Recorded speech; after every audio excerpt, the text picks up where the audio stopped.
एक बार मैं official visit पर पुणे गया था। वहां मैं जिस गेस्ट हाउस में रुका था उसके केयरटेकर ने बड़ा हॉरिबल किस्सा सुनाया। रोंगटे खड़े हो गए थे सच में। वो कहता था ये किस्सा सच्चा है। वो उस हस्बैंड वाइफ को जानता है क्योंकि जब वे पुणे शिफ्ट हुए थे तो पहली बार इसी गेस्ट हाउस में आकर रुके थे। वही किस्सा मैं आपसे शेयर कर रहा हूं। एक फाइनेंस कंपनी में मैनेजर अमित और उसकी वाइफ रीमा परफेक्ट कपल थे, madly in love with each other. घर वालों के अगेंस्ट जाकर शादी की थी दोनों ने। अमित बहुत ख्याल रखता था रीमा का। 2017 की जनवरी में अमित का ट्रांसफर बेंगलुरु से पुणे हो गया। पुणे आकर वे कुछ दिन उसी गेस्ट हाउस में रुके, फिर एक फुल फर्निश्ड 2 BHK फ्लैट देख गुड़ी पड़वा के ऑस्पिशियस डे पर शिफ्ट हो गए। शिफ्ट होने के तकरीबन साल भर बाद एक सुबह अमित अपने बेडरूम में ऑफिस जाने के लिए तैयार हो रहा था। मेरी सॉक्स नहीं मिल रही, पता नहीं कहां रख दी इस नई मेड ने। वहां देखो, अलमारी के नीचे पड़ी है, रीमा ने पीछे से कहा। सुनो, आज मत जाओ ना प्लीज, मुझे 2 दिन से बहुत बोर लग रहा है। रीमा की रिक्वेस्ट में उदासी भरी थी। नहीं रुक सकता यार, 2 अर्जेंट मीटिंग है। तुम अपने फ्रेंड से बातें करो ना। क्या नाम था उसका? हाँ, Arushi. I don't want to talk to her any more. बिल्कुल कंप्लेन बॉक्स है, जब देखो किसी न किसी की बुराई करती रहती है। रीमा चिढ़कर बोली।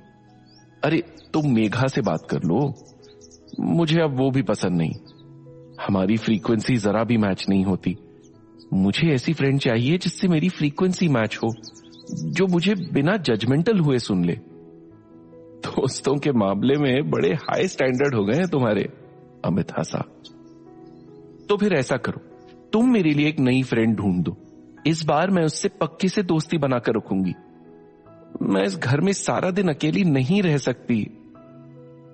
रीमा की आवाज में बड़ी फ्रस्ट्रेशन थी, लगा जैसे रो पड़ेगी। अमित पिघल गया। दुआ करो तुम्हें जल्दी से ऐसी ही एक दोस्त मिल जाए। गहरी सांस भरते हुए अमित ने स्पेक्स पहने और ऑफिस के लिए निकल गया। अमित ने ऑफिस जाकर डेस्क पर लैपटॉप रखा ही था कि उसका दोस्त और कॉलीग प्रशांत मुंह लटका कर आ गया। क्या हुआ? Is everything all right? कुछ ठीक नहीं है यार। वो Sudha, I think she is having an affair with someone. What? पागल हो गया क्या? It's not possible at all. She is a devoted wife. तुझे जरूर कोई मिसअंडरस्टैंडिंग हुई है।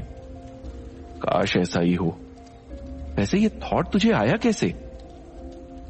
एक्चुअली एक दिन मुझे उसके फोन पर कुछ इंस्टॉल करके देखना था, तब यूं ही उसकी डाउनलोड हिस्ट्री देख ली। तब पता चला वो रोज मेरे ऑफिस जाने के बाद एक चैटिंग ऐप विस्पर इंस्टॉल करती है और मेरे लौटने से पहले अनइंस्टॉल कर देती है। विस्पर? ये तो चैटिंग ऐप। हाँ वही। उसमें कोई पर्सनल इन्फो सेव नहीं होती, कोई किसी को ट्रैक नहीं कर सकता। बस जिसे जो अच्छा लगे उससे जी भर बात कर लो। Then what's wrong in that? किसी से बात करने का मतलब ये तो नहीं कि अफेयर ही हो। हर कोई किसी ऐसे इंसान से बात करना चाहता है जिससे उसकी फ्रीक्वेंसी मैच हो, जो उसे बिना जजमेंटल हुए सुन ले। It's therapeutic. हो सकता है ऐसा कोई दोस्त मिला उसे। अमित ने सुबह रीमा की बात याद करते हुए कहा। बात मुझसे छिपाने की है यार। अगर अफेयर नहीं तो मेरे घर आने से पहले वो चैटिंग ऐप अनइंस्टॉल क्यों कर देती है?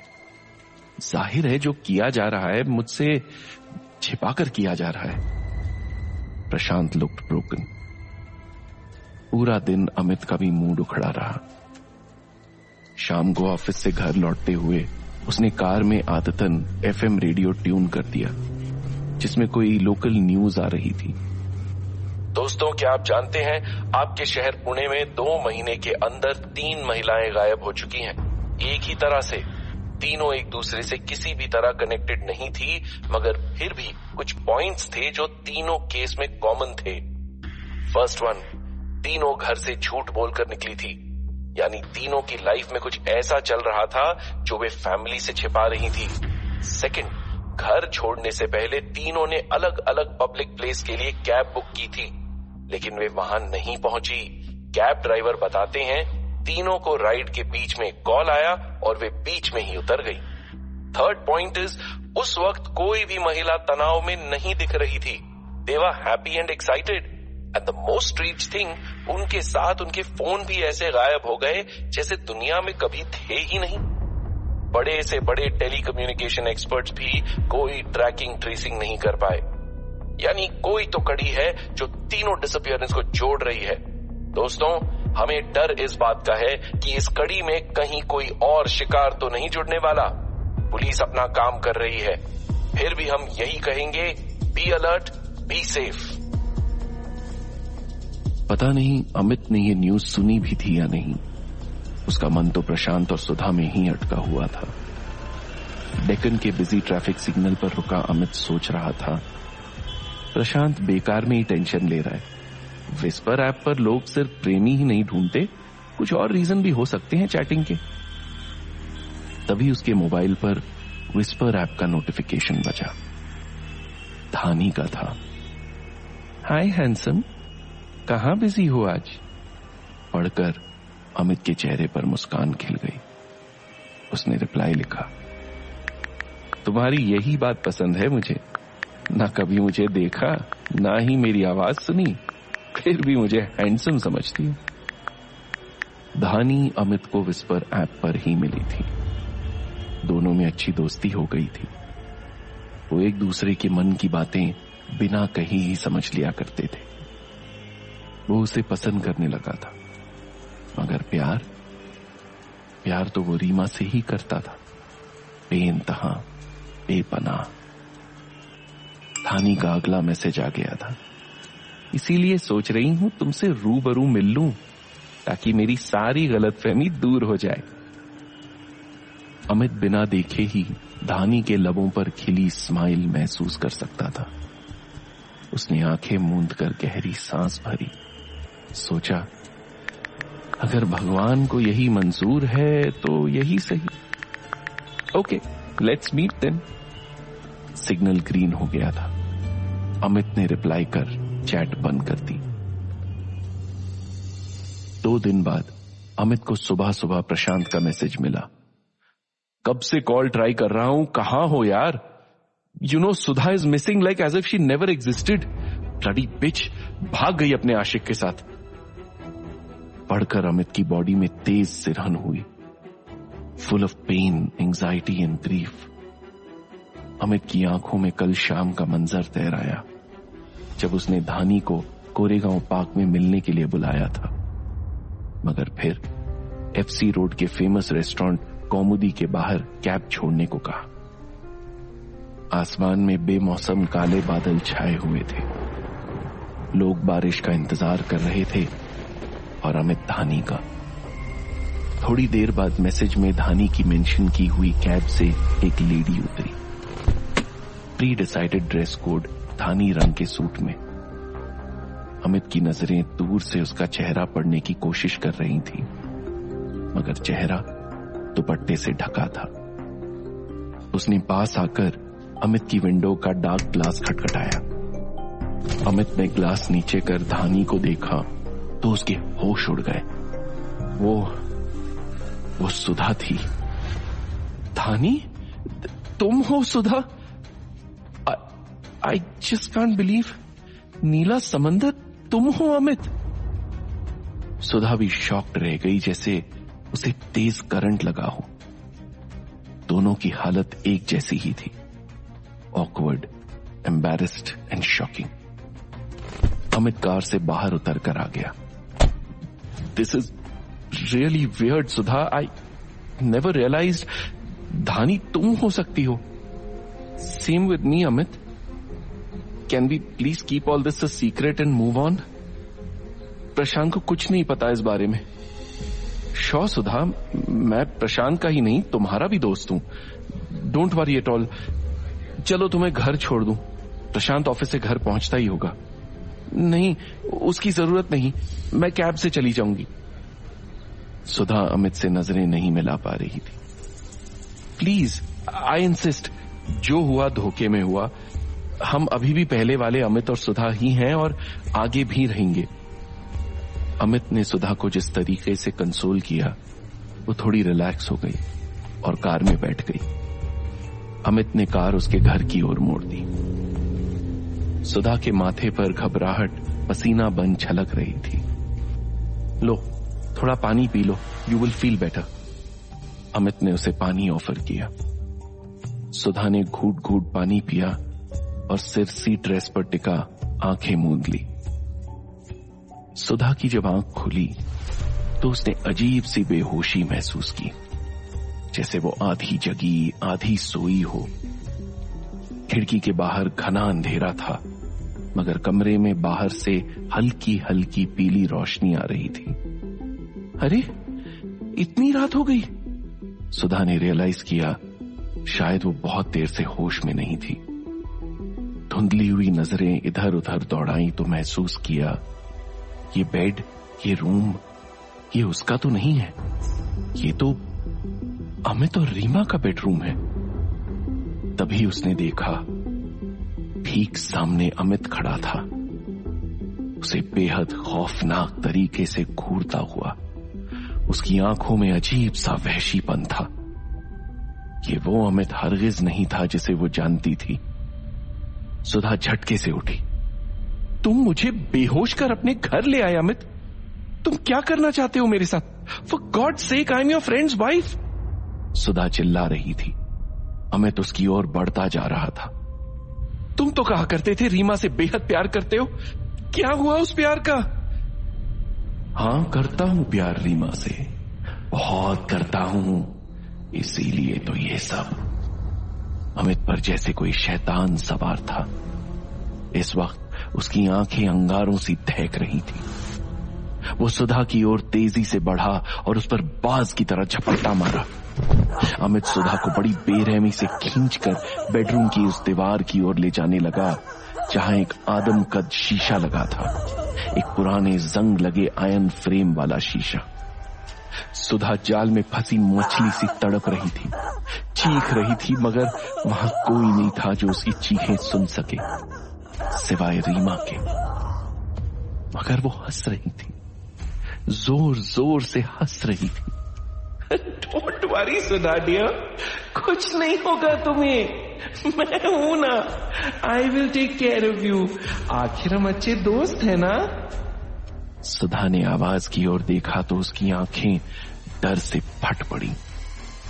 वो आवाज तो उस शीशे से आ रही थी जहां पर हंसती हुई रीमा का अक्स खड़ा था, बाहें फैलाए। उसे देख सुधा खौफ से पूरी तरह चीखी। रीमा 5 महीने पहले मर चुकी थी, इसी घर में, इसी बेड पर। सुधा ने खुद रीमा की डेड बॉडी देखी थी। कार्डियक अरेस्ट हुआ था उसे। कितने दिन वो और प्रशांत अमित को कंसोल करते रहे, मगर वो कहा करता था रीमा मुझे बहुत प्यार करती है, वो मुझे छोड़कर जा ही नहीं सकती। क्या सोच रही हो सुधा? यही ना कि मैं यहां कैसे? रीमा शीशे के अंदर से वापस खिलखिलाई। यू नो, जब मेरी मौत हुई तो मेरी सोल यहीं थी, इसी कमरे में। जब तुम लोग मेरी बॉडी ले जाने लगे तो मैं भी पीछे पीछे जाने लगी, मगर जैसे ही मैं इस शीशे के सामने से गुजरी, इसने मुझे खींचकर अपने भीतर कैद कर लिया, हमेशा के लिए। ये शैतानी शीशा है जो डार्क वर्ल्ड से कनेक्टेड है। यहां अंदर एक अलग ही दुनिया है, आत्माओं की दुनिया। पहले तो मुझे बहुत घुटन हुई, मैं खूब रोई। फिर मुझे लगा चलो इस तरह मैं अमित के साथ तो रह पाऊंगी, उसे रोज देख तो पाऊंगी। पहले तो अमित को ये सब डाइजेस्ट करने में बहुत टाइम लगा, मगर फाइनली एक्सेप्ट कर लिया कि हमें यूं ही दूर दूर एक दूसरे के साथ रहना है, और एक दिन उम्र पूरी होने पर वो भी मेरे पास आ जाएगा, तो तब तक यूं ही सही। मगर इसमें मेरी क्या गलती? सुधा पूरी तरह रो रही थी। तुम्हारी कोई गलती नहीं है डियर, गलती मेरी है। दरअसल मैं अमित के ऑफिस जाने के बाद यहाँ अकेली बहुत बोर हो जाती हूँ। मुझे कोई दोस्त चाहिए जिससे मैं बात कर सकूं, अपने सुख दुख शेयर कर सकूं। जैसे तुम्हें एक दोस्त चाहिए था, तभी तो तुमने अमित से चैटिंग शुरू की थी। तो like a good husband Amit मेरी ये विश पूरी कर रहा है, बस। रीमा हंस रही थी, खिलखिला रही थी। उधर अमित सुधा का सिर जोर जोर से उस शीशे में मार रहा था।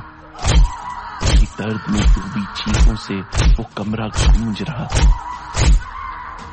मगर आवाज का एक भी कतरा कमरे से बाहर नहीं जा पा रहा था। शीशे में ऐसे क्रैक आ गए थे जैसे उसकी उभरी नसें हों, और उन पर सुधा का गर्म ताजा खून ऐसे बह रहा था जैसे वो उन नसों से निकल रहा हो। फाइनली सुधा उस कमरे से गायब हो गई। सुधा की सोल, उसकी बॉडी सब उस शीशे के अंदर चली गई, और वो शैतानी शीशा वो पहले की तरह ठीक होकर फिर से चमकने लगा। उस रात इस शहर से एक और जीती जागती औरत सुधा गायब हो गई थी। पहले से गायब 3 औरतों आरुषि, मेधा और जोया की तरह हमेशा हमेशा के लिए।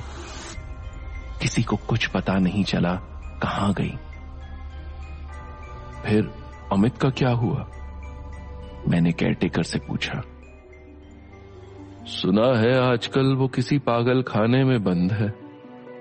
सारा दिन यही कहता रहता है, मुझे भी भेज दो उस शीशे में, उसके पास। और अब वो शीशा कहां है? मैंने उससे पूछा तो उसने कुछ नहीं कहा, बस एक अजीब सी स्माइल देते हुए अपने कमरे की ओर देखने लगा, जहां दीवार पर लटका था एक आदमकद शीशा, जंग लगे फ्रेम वाला।